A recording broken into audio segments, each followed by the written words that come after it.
Michael McDonald was stoned the first time he saw Rick Moranis spoof of him on SCTV. Thought I was hallucinating if we had a hall of fame for singular singers who can't be duplicated but often get imitated. Michael McDonald, the Doobie Brothers vocalist who powered classics like What a Fool Believes and Minute by Minute, would definitely be in it. Jimmy Fallon and Justin Timberlake have had a go at him. So has Family Guy. But the prize for Most Hilarious Michael McDonald must go to Rick Moranis.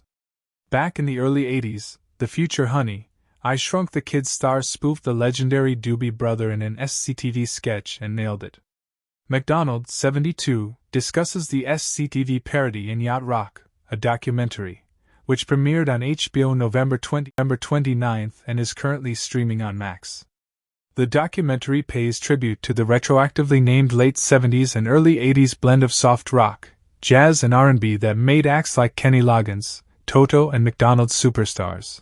While sitting next to his friend and fellow Yacht Rock legend Christopher Cross in the film, McDonald remembers the first time he saw the SCTV skit starring Moranis as McDonald. We were in some hotel, just sitting there, smoking a joint, and in the middle of it, I just said, I think I've got to go.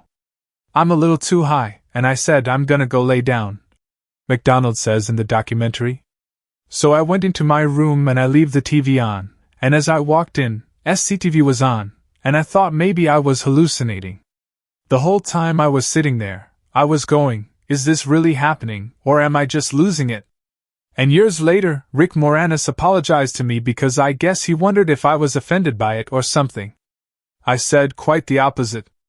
I got a lot of mileage out of that. Yacht Rock wouldn't get its name until more than 20 years later, via a web series called Yacht Rock that debuted in 2005. The mockumentary's 12 episodes were spread out over 5 years, and various actors played Yacht Rock legends like Loggins, Cross, and McDonald. My son couldn't wait to show me this thing he found on the internet, and it was hysterical, McDonald recalls. I couldn't deny that it was funny. I thought it was kind of uncanny at the time how they made up these personalities that more or less had some basis of truth, whether they knew it or not. I always thought it was kind of flattering to be made fun of because obviously it made an impression on somebody. Whether it's good or bad doesn't really matter at that point.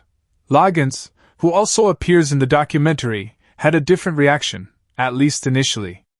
It took him a minute to realize that Yacht Rock the web series was laughing with him, not at him. At first I felt a little insulted, like we were being made fun of, he admits. But then I began to see it was kind of an ass-backwards way to honor us. And it was pretty funny, the whole sort of alternate reality history that they were creating. They had taken what we were doing and defined it as a genre. We hadn't really seen it that way.